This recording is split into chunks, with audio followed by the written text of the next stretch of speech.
кылабыз да мынакей. Например, вот международные резервы Национального банка.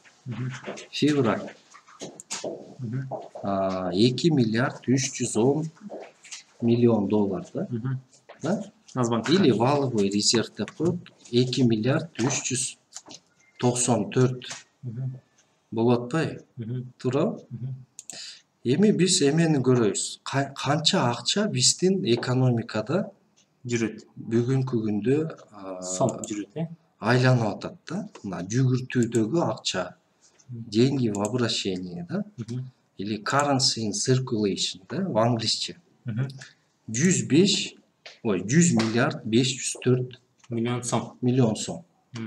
Бул дагы точно цифра эмес, Кандай? Анткени элдин акчасы канча, бул анткени жыл сайын списывать этет да. Да, мисалы, могу 100 миллиарддын 100 миллиард 500 миллиондун арасында жоголуп кеткен акчалар бар. Күйүп кеткендер бар. Булар өздөрү күйгүзөт. Иностранецтер келип сатып алып кеткендер бар. Баягы сувенир кылып алып кеткендер бар, туура. Айрым кылганда булар өздөрү күйгүзөт. Канча бир. Ушу 28 жыл эгемендүүлүк убакытта канча акча жоголду деп ойлойсуң да? Аны эч ким билбейт. Булар өздөрү жыл сайын мынча миллион списывать этип чыгат да. 1000 сомдуктар айлык, 5000 сомдуктар айлык, короче. Мону өрттөдүк, минтик, антик деп чыгат. Асан бери муну эч ким текшербейт. Ошол жерде эми мындай да маселем да. Смотри, 100 миллиард 504 миллион да. Мен азыр берде эсептейм. 100 миллиард 504 миллион. 1, 2, 3, 4, 5, 6. Стояк жокпу я могу жерде такканга. Эми өткөндө кайсы бир чыккан эле? Мына берден эле неметип атат да. Эми мисалы, мен ушуну бөлөм. Бүгүн Моссоветте курс канча болуп атат? Сомдун курсу азыркы убакытта 77. 77ге. То есть биз азыр Кыргызстанда болгон экономикада болгон акчаны банктардагы, элдин колундагы жүгүртүүдөгү акчанын баардыгын бүгүнкү курс менен 77 менен сатып алыш үчүн бизге 1 миллиард 305 миллион доллар жетиштүү. Акча түгөн. Ошондо биз 1 миллиард, мисалы, улуттук банктын резервинде азыр мына көргөзбөдүмбү? 2 миллиард 394 миллион болуп атпайбы? Почти 2 миллиард 400 миллион да. 2 миллиард 400 миллиондон 1 миллиард 300 миллионду алсак, 900 миллион доллар дагы калып калат экен да улуттук банкта.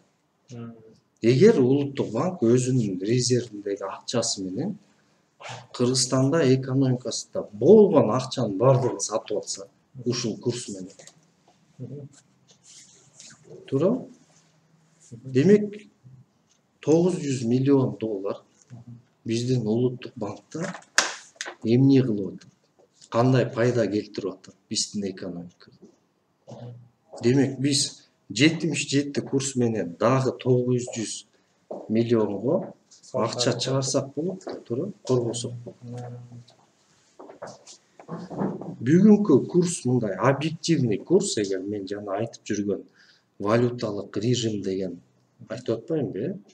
Валюталык режим, currency board режими болсо, анда мындай болмок да, объективный курс. Мен анда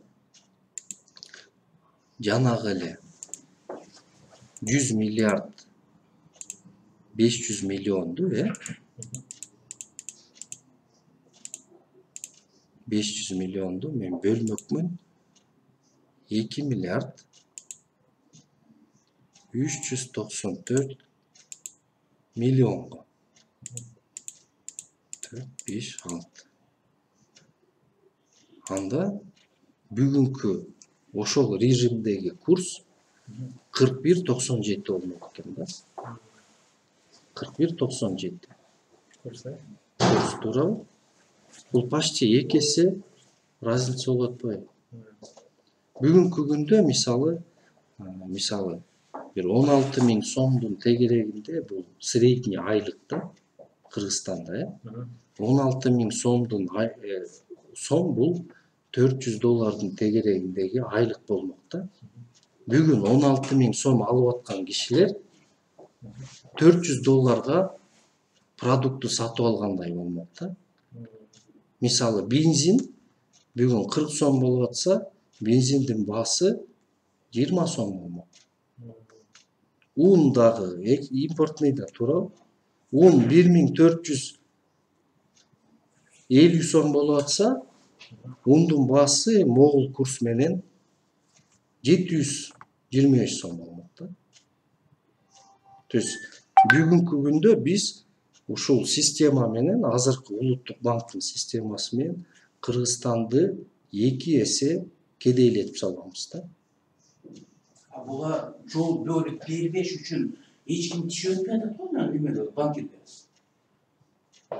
Эми буга жол бериш үчүн муну түшүнүш керек да.